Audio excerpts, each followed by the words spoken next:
Hello students, welcome to my history channel history hub. आज हम ये जो लेक्चर लेके आए हैं ये है मौर्यकालीन कला के ऊपर। ये हमारा कला और संस्कृति पे दूसरा लेक्चर है। पहला लेक्चर हमने इंडस वैली सिविलाइजेशन यानी सिंधु घाटी की सभ्यता की कला के ऊपर किया था। यदि आपने वो लेक्चर ना देखा हो तो उसको आप देख सकते हैं, चैनल पे अवेलेबल है। मैं उसका लिंक अपने वीडियो के डिस्क्रिप्शन में भी डाल दूँगा। हमने अपनी एक श्रृंखला सल्तनत कालीन इतिहास की ख़त्म कर ली है। वहाँ पे यदि आपको किसी भी वीडियो या किसी भी लेक्चर में आपको कोई भी डाउट आता है, कोई आपका प्रश्न है, तो आप कमेंट सेक्शन में पूछ सकते हैं या फिर टेलीग्राम पे मेरे ग्रुप में ज्वाइन हो सकते हैं, जिसका लिंक मैं इस वीडियो के डिस्क्रिप्शन में डाल दूँगा। आप वहाँ पे भी आके अपने जो भी क्वेश्चंस हैं वो मुझसे कर सकते हैं। तो आज हम पढ़ने जा रहे हैं मौर्यकालीन कला। सबसे पहले हम देख लेते हैं इसमें जो युग शुरू हुआ, जो मौर्य काल का जिसको हम बोलते हैं उद्भव हुआ, उस समय जो भारत था उसमें राजनीतिक एकता आई और इसके सूत्र में पूरा का पूरा एक भारत बनता है और शक्तिशाली केंद्रीय सत्ता स्थापित हो जाती है। जो चंद्रगुप्त मौर्य जो शासन की नींव रखता है नंद वंश को उखाड़ के, उस समय एक शक्तिशाली केंद्रीय सत्ता स्थापित होती है। और अगर हमने इतिहास की थोड़ी बहुत समझ होगी, हमको पता होगा, तो उस समय गौतम बुद्ध, इससे पहले बुद्ध धर्म की स्थापना हो चुकी थी, जैन की भी स्थापना हो चुकी थी, जैन धर्म की। और इनको श्रमण परंपरा बोला गया है, श्रमण धर्म बोला गया है, श्रमण परंपरा बोला गया है। इसका उद्भव हो चुका था और इसने ब्राह्मण धर्म को काफ़ी चुनौती दी, जिसकी वजह से ये जो दोनों धर्म थे, बौद्ध धर्म और जैन धर्म, इनके आगमन से जो गंगा घाटी का जो धार्मिक और सामाजिक जीवन है वो काफ़ी बदल जाता है और इसका जो असर है वो यहाँ की कला और संस्कृति पे भी देखने को मिलता है। तो जितने भी ये जो शासक वर्ग है, जैसे चंद्रगुप्त मौर्य है या फिर अशोक है, इन्होंने इस धर्म को, बौद्ध धर्म को भी काफ़ी प्रेशर दिया, जैनियों को भी प्रेशर दिया।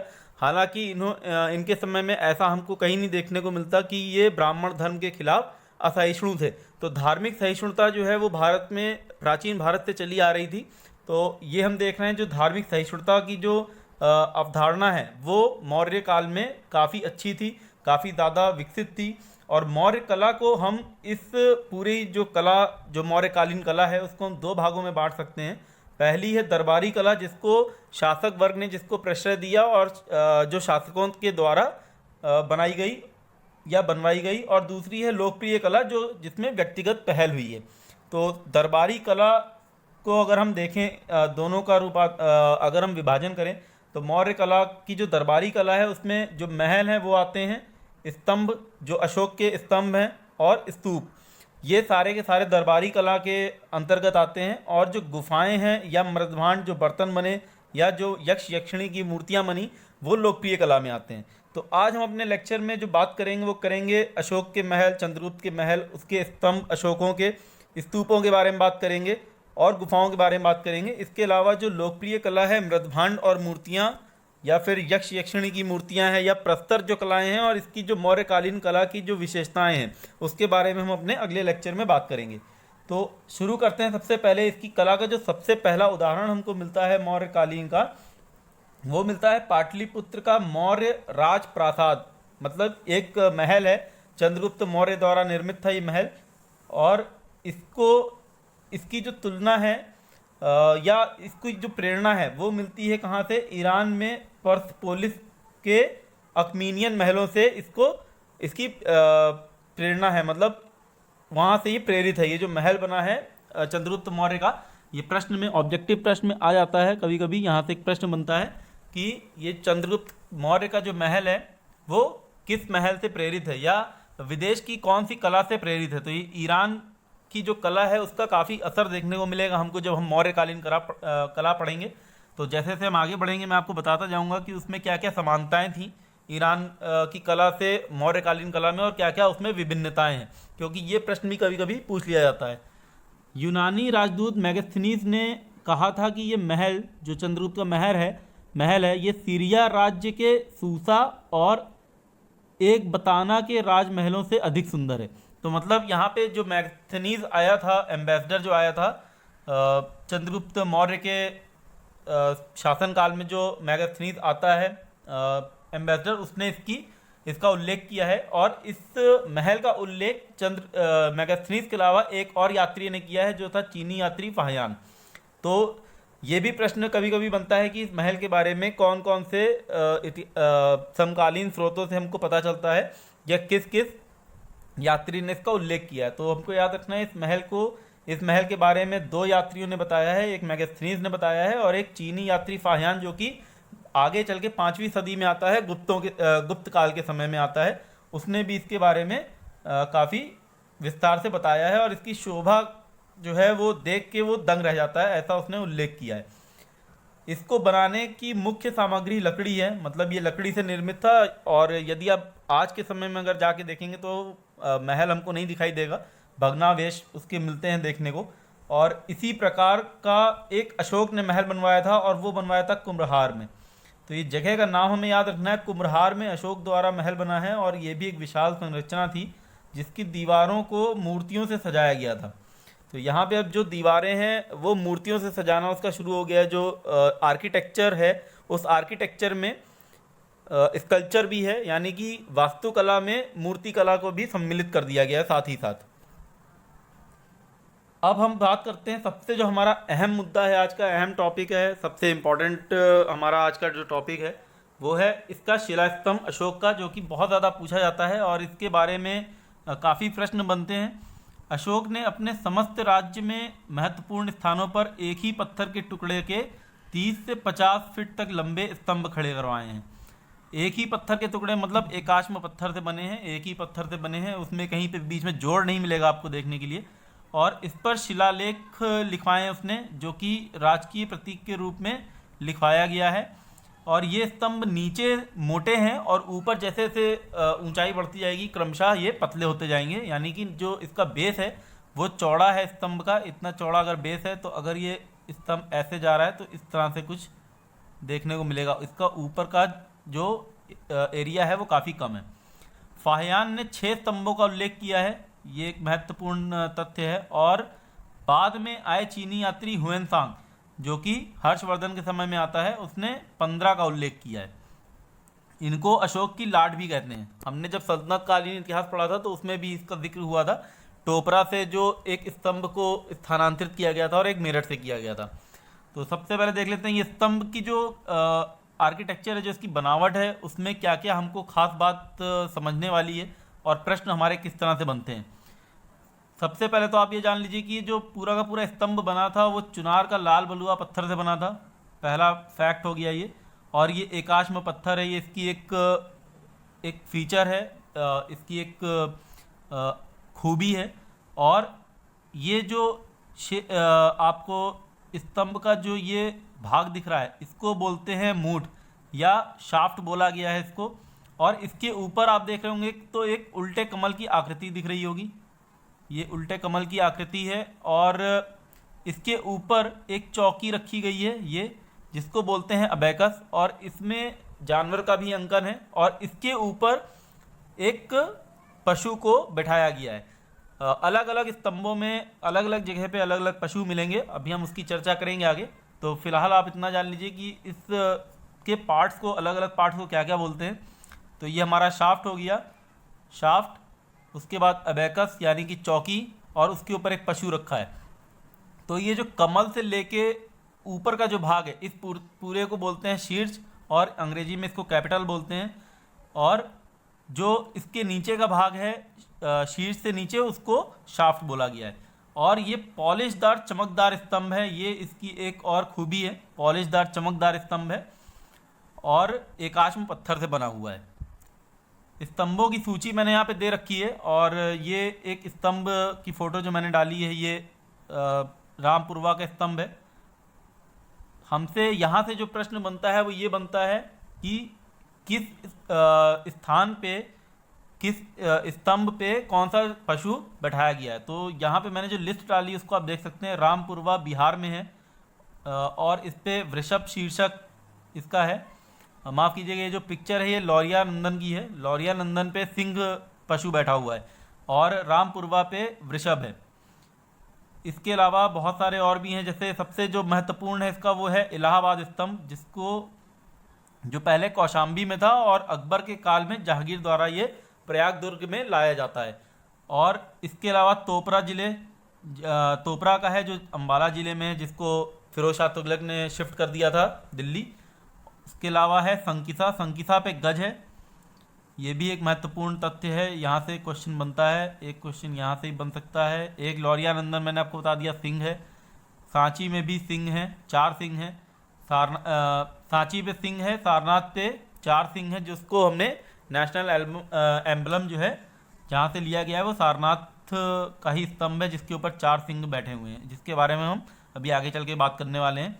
और उसके अलावा मेरठ से एक दिल्ली स्थानांतरित किया था, ये भी फिरोज शाह तुगलक ने किया था। यदि आपने सल्तनत कालीन का श्रृंखला देखी होगी तो उसमें मैंने इसके बारे में डिस्कस किया है। सारनाथ स्तंभ और राष्ट्रीय प्रतीक की बात कर लेते हैं। जैसे मैंने आपको बताया कि सारनाथ का जो स्तंभ है उसके ऊपर 4 सिंहों का अंकन है और ये हमारे राष्ट्रीय एम्बलम में भी इस्तेमाल होता है। अगर आपने ध्यान दिया होगा तो जैसे कोई आईपीएस की अगर आपने कैप देखी होगी तो उसके ऊपर आपको एक एम्बलम दिखता है जिसमें आपको 3 शेर दिखाई देते हैं, चौथा नहीं दिखाई देता क्योंकि चौथा पीछे की तरफ है। तो वो 3 शेर जो लिए गए हैं, जो राष्ट्रीय चिन्ह है, ये लिया गया है यहीं से सारनाथ स्तंभ से। और यहाँ से प्रश्न बनता है, बहुत ज़्यादा क्वेश्चन आता है कहाँ से लिया गया है राष्ट्रीय प्रतीक, तो ये सारनाथ स्तंभ से लिया गया है। और इसकी पशु चौकी पे 4 पशुओं का अंकन है। जो चौकी जो मैंने आपको दिखाई थी ये चौकी है और ये सारनाथ का ही पिलर है जिसपे 4 पशुओं का अंकन है। ये देखिए सारनाथ का जो नेशनल एम्बलम है, जो राष्ट्रीय प्रतीक है, इसमें 3 शेर आपको आगे दिखाई दे रहे होंगे, पीठ से पीठ जोड़े बैठे हैं, और एक शेर पीछे की तरफ है जो दिख नहीं रहा। तो 4 शेर ऊपर हैं जो पशु हैं, और ये जो इसकी चौकी है यहाँ पे भी 4 पशु हैं।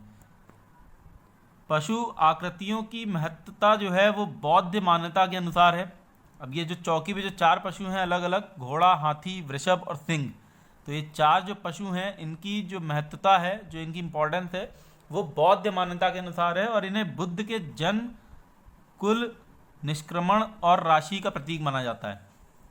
इन सभी के बीच एक धर्म चक्र है, जैसे यहाँ पे दिख रहा होगा, ये धर्म चक्र है जो हमारा तिरंगे में भी आपने देखा होगा। तो धर्म चक्र जिसमें 24 तीलियाँ होती हैं, हालांकि इस वाले धर्म चक्र में 32 तीलियाँ थी, लेकिन वो जो तिरंगे में जो लगाया गया है और जो हमारे राष्ट्रीय प्रतीक चिन्ह में है वो यहीं से लिया गया है उस चक्र को। और ये 24 तीलियाँ अभी आज के दिन में राष्ट्रीय प्रतीक के जो चक्र है उसमें पाई जाती हैं। तो ये जो चौकी में जो 4 जानवर हैं, इनका नाम भी कभी कभी पूछा जाता है, क्वेश्चन आते हैं यहाँ से ऑब्जेक्टिव की कौन से 4 जानवर हैं चौकी पे जिससे हम जो हमें जहाँ से हमने राष्ट्रीय चिन्ह को लिया है। तो ये हैं घोड़ा, हाथी, वृषभ यानी कि बैल और सिंह। ये 4 पशु यहाँ पे मिलते हैं। और जो हाथी है, जैसे मैंने आपको बताया कि बौद्ध मान्यता के अनुसार इन जानवरों को अंकित किया गया है, तो हाथी की जो मान्यता है बुद्ध धर्म में, जब हम बुद्धिज़्म पढ़ेंगे तो इसके बारे में और विस्तार से बात की जाएगी, लेकिन अभी आप मोटा मोटा ये जान लीजिए कि जो हाथी की जो मान्यता है, जो उसका रूपांतरण किया गया है वो इस तरह से किया गया है कि जो रानी माया थी उनका स्वप्न, एक ऐसी जातक कथा है कि बुद्ध की जो माता थी माया देवी, उनको एक स्वप्न आता है और उसमें उनके गर्भ में प्रवेश करता हुआ श्वेत हाथी दर्शाया जाता है। तो ये जातक कथा से लिया गया है और ये हाथी वहीं से अंकन किया गया है और ये बुद्ध के जन्म का प्रतीक है। इसी तरह से जो वृषभ है, जो बैल है, वो उनके बचपन का प्रतीक है, उनके कुल का प्रतीक है। और घोड़ा उनके गृह त्याग का प्रतीक है, क्योंकि बोला गया कि उसी घोड़े का इस्तेमाल करके उन्होंने गृह त्याग किया था। और जो सिंह है वो उनके ज्ञान प्राप्ति का प्रतीक है, यानी कि उनके एनलाइटनमेंट का प्रतीक है। तो इस तरह से चारों जो पशु हैं इनका अपना अपना एक महत्व है। जितनी भी जातक कथाएं हैं बुद्ध धर्म से रिलेटेड, वो कहीं ना कहीं इसको ये दर्शाते हैं, ये 4 पशुओं का जो अंकन है वो उसको दर्शा रहा है। और उनके बीच में एक धर्म चक्र है। तो ये 4 जो पशु हैं ये आपको खड़े नहीं दिखेंगे एकदम, मतलब ऐसा लगेगा कि वो मूवमेंट में है, कोई पैर उठाए हुए हैं और सर को आगे किए हुए हैं, तो इस तरह से दिखाया गया है कि जैसे वो मूवमेंट में है, वो आगे बढ़ रहे हैं। और ये जो धर्म चक्र है उसको वो आगे घुमा रहे हैं, बढ़ते हुए उसको घुमा भी रहे हैं और आगे बढ़ा रहे हैं। इसका मतलब ये है कि ये दिखाना चाह रहे हैं कि यहाँ से धर्म चक्र परिवर्तन, जो अगर आप बुद्धिज़्म थोड़ा बहुत पढ़ा होगा तो धर्म चक्र परिवर्तन की एक बात की गई है। जब गौतम बुद्ध को ज्ञान प्राप्ति हो जाती है तो उसको धर्म चक्र परिवर्तन बोला गया है। तो ये उसी को शो कर रहे हैं कहीं ना कहीं। और आधार पे 4 सिंह बैठे हुए हैं पीठ से पीठ जोड़कर, जो कि चारों दिशाओं में, अलग अलग दिशाओं में मुंह किए हुए हैं, और ये दर्शा रहे हैं कि जो बुद्ध का जो धर्म है, जो बुद्धिज़्म है, उसको स्प्रेड करने के लिए ये इसको दर्शा रहे हैं कि वो उस धर्म को स्प्रेड कर रहे हैं, उसको चारों दिशाओं में उसको फैला रहे हैं। और इसी पे नीचे लिखा रहता है सत्यमेव जयते, जो कि लिया गया है मुंडक उपनिषद से। तो यहाँ से भी एक प्रश्न आता है, जो हमारा सत्यमेव जयते है वो किससे लिया गया है? वो मुंडक उपनिषद से लिया गया है। अब ये अशोक के जो स्तंभ जो मैंने दिखाए थे और ईरानी और फारसी साम्राज्य के जो स्तंभ हैं, उसके बीच में कुछ अंतर हैं, वो मैंने यहाँ पे लिखे हैं। अशोक का जो स्तंभ था वो एकाश पत्थर से बना था, जैसे मैंने बताया आपको, और पत्थर से ही तराश कर, एक ही पत्थर से तराश कर बनाए गए थे। जबकि जो ईरानी स्तंभ थे उनको कई मंडलाकार टुकड़ों से जोड़कर बनाया गया। तो यानी कि जो ईरान के जो स्तंभ, अगर बड़ा सा एक स्तंभ देखेंगे जो ईरान का है, उसमें बहुत सारे आपको जुड़ाव देखने को मिलेंगे, जबकि जो अशोक का स्तंभ है उसमें कहीं पे भी बीच में जोड़ नहीं मिलेगा देखने को। और अशोक स्तंभ स्वतंत्र जगहों पर लगाए गए हैं, और जबकि जो ईरानी स्तंभ हैं वो शासकीय भवनों में ही लगाए गए थे। अशोक स्तंभ के शीर्ष पर पशु की आकृति देखने को मिलती है, जैसे हमने देखा भी लौरिया नंदन था, रामपुरवा था, संकिसा था। जबकि ईरानी स्तंभों पर मानव आकृति दिखती है। तो ये एक बहुत ही महत्वपूर्ण डिफरेंस है दोनों के बीच में। ईरान में जो स्तंभ बनाए गए, हालांकि जो प्रेरणा मिली है अशोक के स्तंभ, जो अशोक ने जो स्तंभ बनाए हैं उसकी प्रेरणा उसको ईरान से ही मिली, लेकिन इसमें कुछ चेंजेस हैं। वो चेंजेस इंपॉर्टेंट है, यहाँ से प्रश्न बनते हैं बहुत ज़्यादा। तो मानव आकृति मिलती है ईरानी स्तंभों पे, जबकि अशोक के स्तंभों पे पशुओं की आकृति मिलती है। और अशोक स्तंभ जो हैं वो नीचे से ऊपर की ओर क्रमशः पतले होते गए हैं। जैसे मैंने आपको बताया था कि नीचे जो उसका बेस है वो काफ़ी चौड़ा रहता है, और ऊपर तक जैसे जैसे आगे बढ़ता रहेगा और उसकी हाइट लेता रहेगा तो वो ऊपर की तरफ पतला होता रहेगा। जबकि ईरानी स्तंभों की चौड़ाई नीचे से ऊपर तक एक जैसी है। मतलब वो जो ईरान के स्तंभ हैं वो एकदम जितना ऊपर चौड़ा है उतना ही नीचे भी चौड़ा है, यानी कि एकदम इस तरह से है। और जबकि अशोक के जो स्तंभ हैं वो इस तरह से हैं, ऐसा गोला ऊपर है और नीचे वाला जो गोला है वो काफ़ी चौड़ा है। तो ये अशोक के स्तंभ हैं। अशोक के जो स्तंभ हैं वो बिना चौकी या आधार के भूमि पर टिकाए गए हैं, और ईरानी स्तंभों को चौकी पर टिकाया गया है। तो अशोक के जो स्तंभ हैं वो एकदम भूमि में से ही गाड़ दिए गए हैं, और जबकि ईरान के जो स्तंभ हैं वो डायरेक्टली भूमि के अंदर, डायरेक्टली लैंड के अंदर वो नहीं गाड़े गए हैं, और उनको चौकियों पर टिकाया गया है। सबसे महत्वपूर्ण इसके बाद शुरू होती है स्तूप निर्माण की जो कला है, और ये इसकी शुरुआत यहीं से होती है। ऐसा तो नहीं मैं कह सकता, क्योंकि जो स्तूपों का जो निर्माण है ये अस्थियों के अवशेषों के आधार पे ऊंचे टीले बनाना जो है वैदिक काल से, वैदिक युग से इसका कार्य प्रारंभ हो गया था। लेकिन जो स्तूप का जो विकास है, एक तरह से जो पूर्ण रूप जब स्तूपों ने जो धारण किया है, जो आप बड़े बड़े स्तूप देखे होंगे, अगर आपने सांची के स्तूप देखे होंगे, ये सांची के स्तूप की फ़ोटो मैंने डाली है। जब मैं एक बार सांची गया तो मैंने इसकी फ़ोटो क्लिक की थी। तो ये सांची का जो स्तूप जब आप देख रहे हैं, जो जिस अपने अवस्था में है, जिस विशाल का इसने जो रूप धारण कर रखा है, ये कहीं ना कहीं मौर्य काल, और मौर्य काल के बाद जब शुंग काल आता है, तो शुंग काल में जो है, जिसकी हम आगे के चर्चा करेंगे अपने लेक्चर में, तो ये विस्तार रूप जो धारण करते हैं ये शुंग काल में करते हैं आगे चल के। लेकिन जो स्तूप का जो निर्माण बौद्ध परंपरा के अनुसार जो निर्माण शुरू हुआ है वो मौर्य काल में शुरू होता है, और इस परंपरा पर स्तूप निर्माण जो है बौद्ध और जैन धर्म के साथ साथ विकसित होता चला जाता है। अशोक के समय ये कला अपने चरमोत्कर्ष पे जा पहुंचती है, और ऐसा बोला गया है कि उसके काल में, ऐसा वर्णन मिला है, उसके काल में 84,000 स्तूप बनवाए गए। हालांकि अतिशयोक्ति भी हो सकती है, और इस समय अगर हम देखते हैं तो प्रेजेंटली हमको बहुत ज़्यादा स्तूप इतने देखने को नहीं मिलते हैं। लेकिन सबसे जो महत्वपूर्ण बात है, जो अभी आप देख रहे होगे इस स्तूप को, ये काफ़ी ज़्यादा अलंकृत दिख रहा है आपको, लेकिन जो मौर्य काल में जो स्तूप बनने शुरू हुए थे उसमें अलंकरण इतना नहीं था, और वो केवल ईंटों से बनाए गए थे। जैसे कि आप देख रहे होगे पत्थर से बने हुए हैं। तो ये जो विकास हुआ है सांची का स्तूप, हालांकि मौर्य काल में शुरू बनवा दिया गया था, लेकिन वो ईंटों से बना था, और उसके बाद चल के आगे शुंग काल में और सतवाहन काल में उसका जीर्णोद्धार किया गया था। अब स्तूप में जो प्रश्न बनते हैं वो कहाँ से बनते हैं मैं आपको बताता हूँ। ये बनते हैं जो टर्मिनोलॉजी है इसकी, वहाँ से प्रश्न बनते हैं। कुछ ना कुछ ऐसे टर्म्स हैं जिनको मैं आपको बता देता हूँ थोड़ा सा। अब ये फ़ोटो जो है इसमें आप देख रहे होगे तो ये एक मोटा सा आपको आकार दिख रहा होगा, इसको बोलते हैं गुम्बद, स्तूप का गुम्बद है ये। और हमारे लिए जो जानने वाली बात है वो है तोरण, उसके अलावा हर्मिका, यष्टि और छत्र।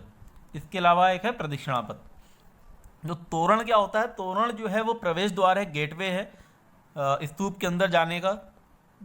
जनरली 4 तोरण द्वार बनते थे, दक्षिण में, उत्तर, पूरब और पश्चिम, चारों दिशाओं में एक एक।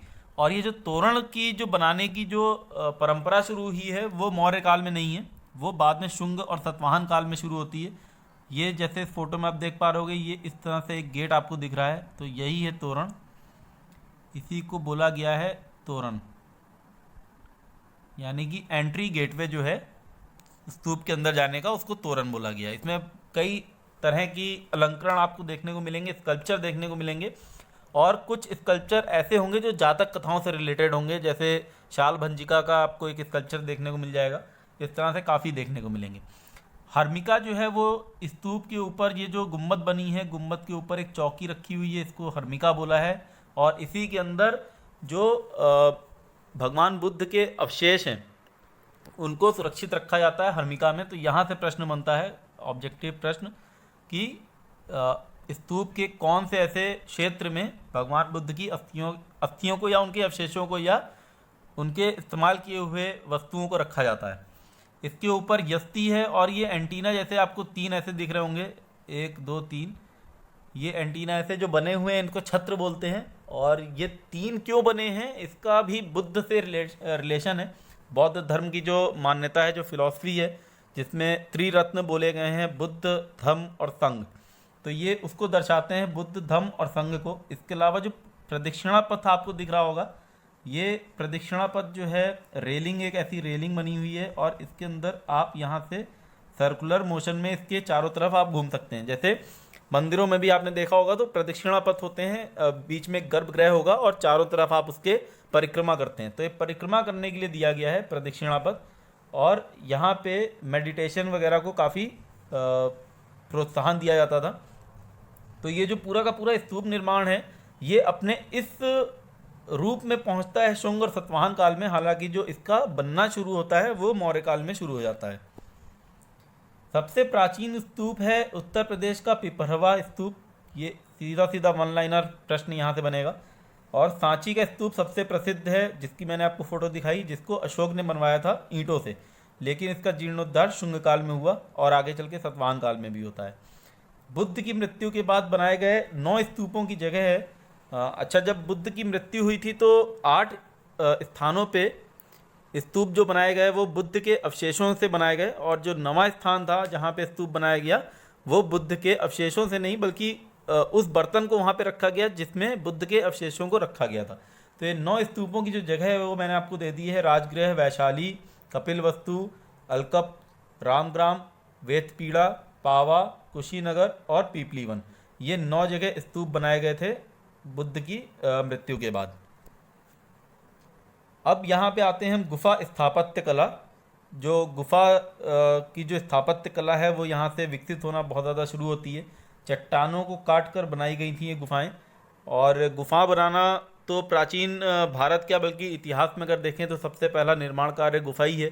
जो प्राग ऐतिहासिक मनुष्य रहता था वो गुफा में रहता था, क्वाड्राइट मैन उसको बोलते थे, पैलियोलिथिक एज अगर आपने पढ़ी होगी तो जो गुफा बनाना है उस समय शुरू हो गया था। लेकिन ये जो गुफाओं को निवास स्थान और इसको विहार के रूप में बनाना और इसको इस तरह से सजावट करना उसके आर्किटेक्चर को, जैसे आप ये गेटवे देख पा रहे होगे इसका, किस तरह से ये बराबर की गुफा का जो प्रवेश द्वार है उसका अलंकरण प्रवेश द्वार है ये।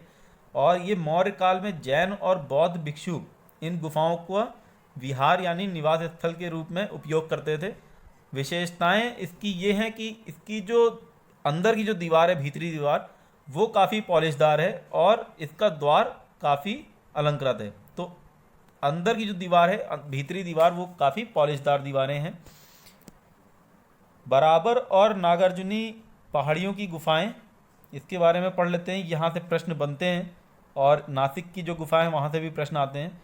ये जो गुफाएं थी बराबर और नागार्जुनी की जो पहाड़ियाँ हैं वहाँ पे जो गुफाएं हैं, ये अशोक और उसके पौत्र दशरथ ने आजीवक संप्रदाय के भिक्षुओं के लिए आवास के लिए बनवाई थी। तो यहाँ से प्रश्न सीधा सीधा ये बनता है कि अगर आपसे पूछेगा कि अशोक और दशरथ ने किस संप्रदाय के लिए नागार्जुन और बराबर गुफाएं बनवाई थी, तो जनरली लोगों को दिमाग में ये रहता है कि अशोक तो बुद्धा से रिलेटेड है, तो बुद्ध संप्रदाय के लिए बनाई होंगी। लेकिन यहाँ पे यह याद रखना है हमको कि आजीवक संप्रदाय के लिए कि भिक्षुओं के लिए अशोक और दशरथ ने ये गुफाएं बनवाई, पहाड़ियों पे जो है गुफाएं बनवाई थी और इनका निर्माण हुआ था। और बराबर की पहाड़ियों में 2 गुफाएं मूर्तिकला के सुंदर नमूने मिलते हैं यहाँ पे। मौर्यकालीन मूर्तिकला के सुंदर नमूने यहाँ पे मिलते हैं, जिसका नाम है सुदामा गुहा और लोमेश गुहा। ये लोमेश ऋषि के नाम पे रखी गई है, लोमेश गुफा और सुदामा गुफा। इन दोनों में मूर्तिकला, और ये दोनों कहाँ पे हैं? बराबर गुफा में हैं। तो ये बराबर पहाड़ियों पे हैं। तो बराबर पहाड़ियों पे 2 गुफा हमें याद रखना है नाम, सुदामा गुफा, लोमेश गुफा। सीधा सीधा ऑब्जेक्टिव प्रश्न, मैच द फॉलोइंग। और नागार्जुनी पहाड़ियों पे गोपी गुफा है। तो ये सीधा सीधा मैच द फॉलोइंग में क्वेश्चन बनेंगे। गोपी गुफा नागार्जुनी पहाड़ी, लोमेश गुफा और सुदामा गुफा जो है वो बराबर पहाड़ी है। यहाँ पे हमको मूर्तिकला के भी नमूने देखने को मिलते हैं। नासिक की गुफा है, ये 24 गुफाओं का समूह है जिसे पांडव लेनी कहा गया है। तो यहाँ से सीधा सीधा एक और प्रश्न बन गया। पांडव लेनी दूसरा नाम है नासिक की गुफा के समूह का, और ये 3री शताब्दी से ईसा पूर्व से लेके 1ली शताब्दी ईसा पूर्व के दौरान बनी थी। हीनयान संप्रदाय से संबंधित है, लेकिन बाद में इसमें महायान संप्रदाय का भी प्रभाव देखने को मिलता है। अब ये हीनयान और महायान क्या है? दोनों बौद्ध धर्म के ही संप्रदाय हैं। हीनयान को बोला गया है लोअर व्हीकल और महायान को बोला गया है अपर व्हीकल। मतलब जो महायान है वो बुद्ध को एक भगवान के रूप में देखता है, आइडल वर्शिप होती है, और हीनयान में आइडल वर्शिप नहीं होती है। हीनयान में बुद्ध को किसी न किसी प्रतीक चिन्ह के रूप में दर्शाया जाता है, जिसके बारे में हम बात करेंगे जब हम अपनी गंधार और मथुरा शैली पढ़ेंगे कुषाणों के समय में, तो हम इसकी बात करेंगे। क्योंकि महायान जो है कुषाणों के समय से ही शुरू होता है, और उससे पहले जो बुद्ध का जो चित्रण है वो नहीं हमको देखने को मिलता। और बुद्ध की जगह प्रतीक रूप में चाहे धर्मचक्र रख देना या फिर कमल का फूल, इस तरह से जो प्रतीक हैं, जो बुद्ध के होने के जो प्रतीक हैं, उनसे बुद्ध को दर्शाया जाता था।